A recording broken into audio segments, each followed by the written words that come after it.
Thanks very much for being here. My pleasure. I'm joined by Stefan Warner, who's a candidate in Portland-Simonds, running for the Green Party. Would you like to say a few words to introduce yourself or tell us something about you and tell us Sure, where you're from? yeah. So I'm a lifelong St. Johner. I grew up in this town. I graduated from l'École Samuel de Champlain. I have continued my roots with the French culture in the city. I'm a grade 4 teacher at Seaside Park. I also work all kinds of different jobs around town. I like to be busy, and I want to put that energy back into the community and work for the people in the community that I really care for. So it's a little bit about me. Great. So what's a campaign day for you like in a COVID environment? Oh, it's strange. Yeah. There's a, so the interesting thing is when the campaign was announced with 28 days before the election, which is unheard of, really, the Conservatives came out and said, we're not going to go door to door. And the chief medical officer said, oh no, it's actually okay, we can do that. But since that was announced, then people don't want you going door to door. And I respect that anyways. And I think people don't want you to do that anyways. So you got to get creative. You got to do things a little bit differently. A lot of stuff on social media. And it's bizarre because as a teacher, I've always been reluctant to do anything on social media. That's what we've been told as a profession is don't post anything, don't talk about snow days, that kind of stuff. So I'm like new to Twitter. I'm doing all these things and I'm getting in these conversations and it's a war zone out there. So I'm doing that. I'm connecting with a lot of people, taking a lot of phone calls. And I really appreciate that. Is people can just go on our Facebook page, Stefan Warner for St. John, for St. John, Portland. And they can see my phone number right there and give me a call. And that's what gives me energy. That's what I love about campaigning. I love sitting down. I'm meeting a lot of different groups around town that know things more than I do. I'm an educator. I don't know a whole lot about healthcare. I have friends that can guide me in different directions, but there's different groups that know about homelessness, that work about that every day. So I like to listen to these people and I can throw out those tidbits and I can kind of give back, hey, maybe we should start thinking about that. And I think that's what the Green Party does really well is we bring ideas to the table and then it kind of makes the other parties say, oh no, we won't do that. And then a year down the road, you'll see them start to implement these little things. Sure. So like the Liberals just announced in their platform that they want to forgive student loans for students. And it's the interest on student loans. And that's something that the Green Party came out with years ago. Right. And it's like, awesome. It took us a little while to get there, yeah. But sure, you know. I'd like to ask you a bit about voter turnout. The provincial turnout rate has declined over the years, from over 82% in 1967 to just a little over 66% in the last provincial election. Yeah. It's especially low in St. John. It's the worst in the province. And it's especially low in Portland-Simonds, the second lowest voter turnout rate in the entire province. Do you have an explanation for this, or how can we increase the turnout rate? It's a great question. And I think that's the thing I've been concentrating on, because I think if you get people to go vote and take interest in politics, just by educating themselves, they'll be interested in the Green Party. So I'm kind of like, just go vote, get interested, look into it. I think it has a lot to do with the systematic poverty and just the helplessness that you see around town. And, you know, those two numbers, they highest poverty rates in the province, lowest voter turnout. It's hard to not think that there's something connected there. And a lot of people just think that there's, it's not going to do anything. It's just going to go red and blue and red and blue. St. John Portland and St. John Harbour had like 58% voter turnout.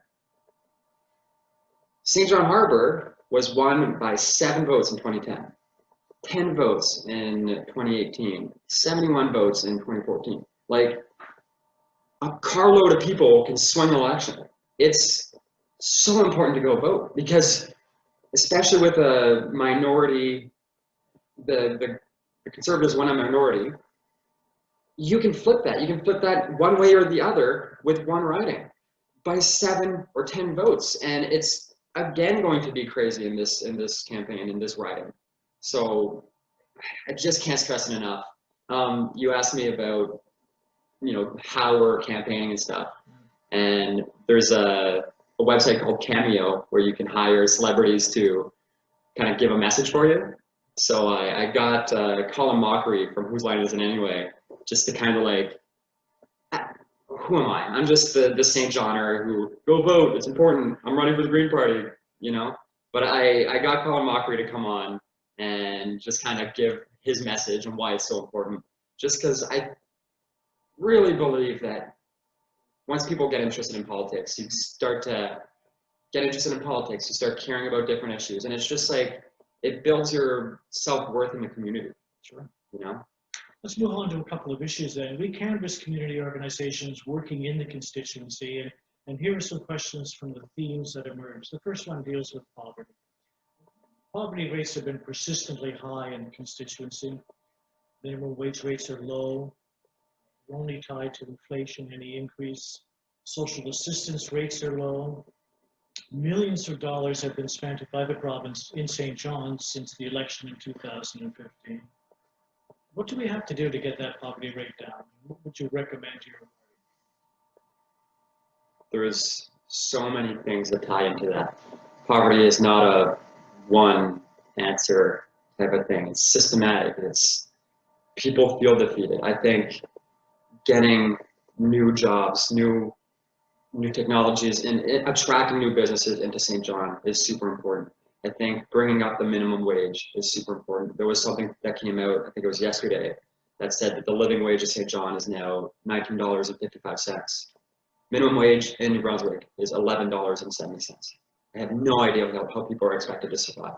That's ridiculous. We need to give people mental health services. We got to stop cutting those, because if we help kids in the schools, good things happen throughout their lives. And there's, you know, great programs like Living SJ, and I've seen it as an educator, they are paying to subsidize teachers and like bring extra teachers into schools. That's an amazing program. That shouldn't be done by Living at St. John. That should be, oh, it's in our best interest to have lower class sizes. That's very well known. Something like that should be across the province. It's a loaded question. I'm ready to sit down and listen to everybody that works in this industry that knows all these problems, but so much of it seems so obvious at the same time. So I think let's just, and as a Green Party candidate, of course I want everything to revolve around the environment, but it's hard to have people care about recycling when they can't put food on the table for their kids.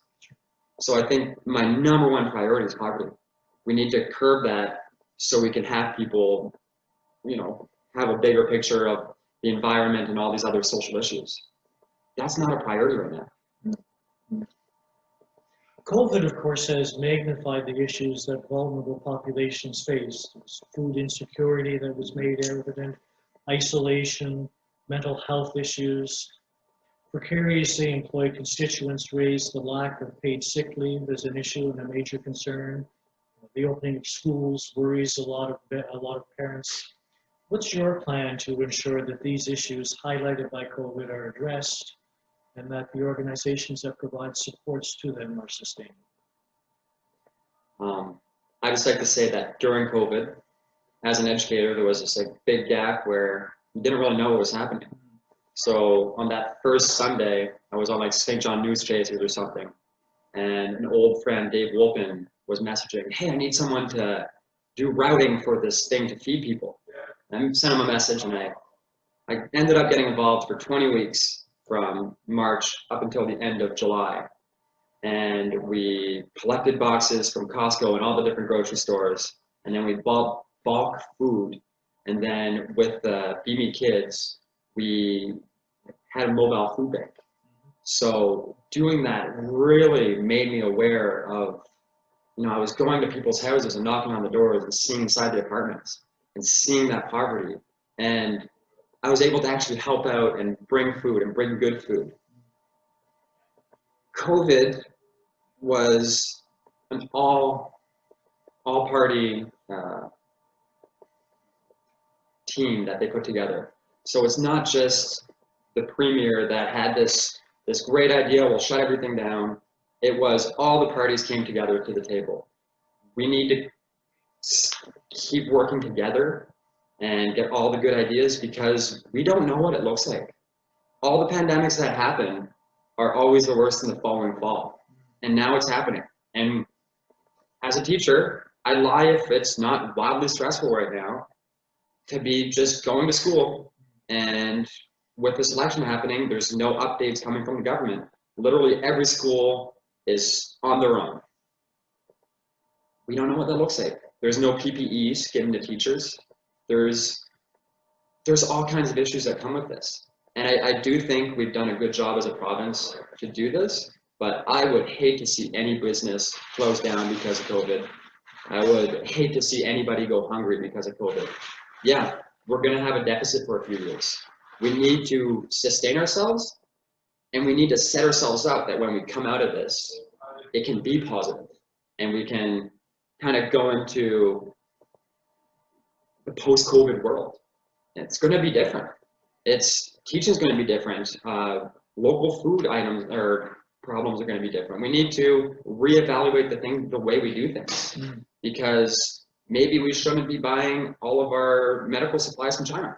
You know, maybe we need to reevaluate that and be more sustainable as a province, because environmental concerns and pandemics, you know, the flooding was once in a lifetime flooding, and then it happened the next year.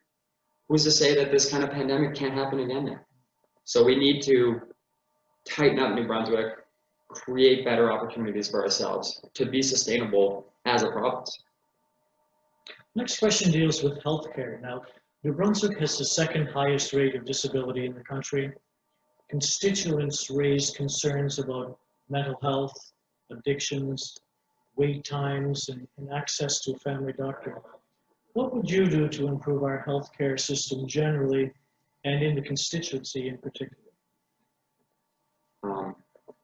There's a lot of issues facing healthcare, and we have 26% disability, and that's 1 in 4 people. Everybody knows someone that has mental illness. Everybody knows someone that might have PTSD or a disability, or is unable to work, or this, that, and the other thing. And we need to be able to give them the appropriate means to live a fruitful, successful life. And that's not how it's been so far. Bringing in more doctors, having Delmed here has been good. We've had a few more, but not at the rate we want. And especially where those doctors need to go be crazy and go all over the country, and then it's really difficult for them to come back. So we need to break down those barriers and make it easier for doctors to come back. There's going to be a huge shortage of nurses in the coming years. In 5 years, I think it's like 30% of nurses are going to retire. We need to help students go into these professions that are going to help New Brunswick long term. I am not a doctor. I'm not someone that works in healthcare. So take all of that I'm saying with a grain of salt. But there's people that work in this that are very able to bring our province the right way. Good. In July, there were 89 people in St. John actively experiencing homelessness. Men, women, old, young. And it was claimed that systems are often discharging people into homelessness. Hospitals and jails, part of our structures that we have in the community. What does the province need to do to end homelessness? Well, I should be asking you this question, not the other way around. But I think mental illness and substance abuse are huge into this issue. And the Higgs government just said they're going to crack down on meth, and they're going to have a task force, and they're going to put $2 million into it. That's still going to leave people with an addiction problem.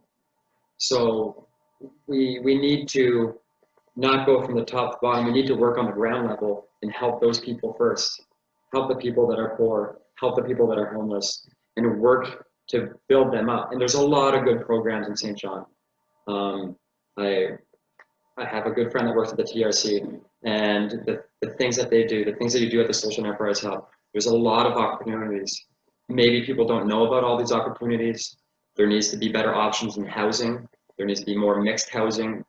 Everything that's being built in St. John should be mixed housing. That should be, there's a huge gentrification happening in uptown, and we're pushing people out. Like, we are, if I were to leave my apartment, they'd slap a coat of paint on it and charge $500 more to the next person walking in. That needs to be regulated, because there's a lot of people that are being pushed out to other parts of town. And the houses you see in my riding in the Old North End, it's terrible conditions. That's a great segue into, a question that's specific to the constituency where you're seeking office in Portland. The North End has the worst housing conditions in the city. Yeah. Many vacant lots, boarded up buildings, creating fire hazards. Residents spoke about the need of mixed income housing development. Overall, rents are increasing in the city. The living wage report released earlier this week talked about a 12% increase in 3-bedroom apartments in just in the last 2 years. Okay, wow. There it is. So, what would you or your party do to support the development of affordable housing? Well, as I was just kind of saying, anything that goes up needs to have mixed housing for everybody.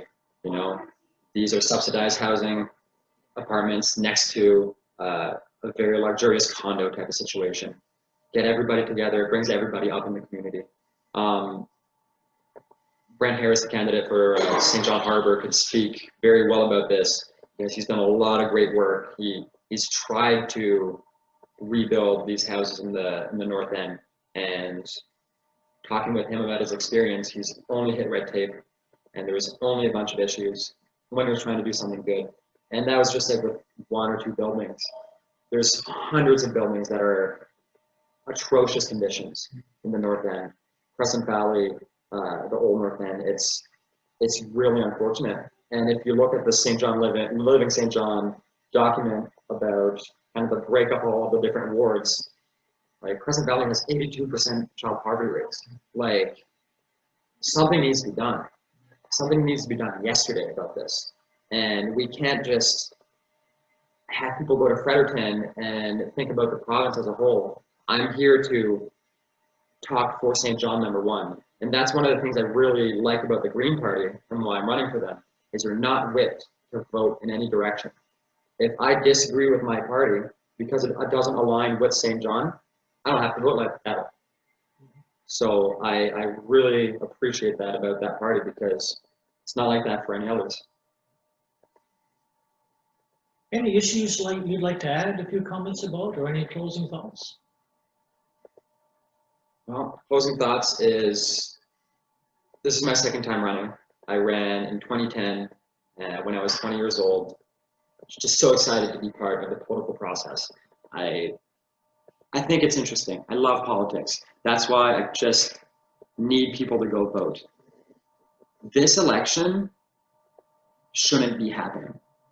They called an election, they're giving us 28 days. It took 7 days to get ready to find candidates. It took more days to get your 25 signatures and get everything organized at the returning office. We're not allowed to go door to door.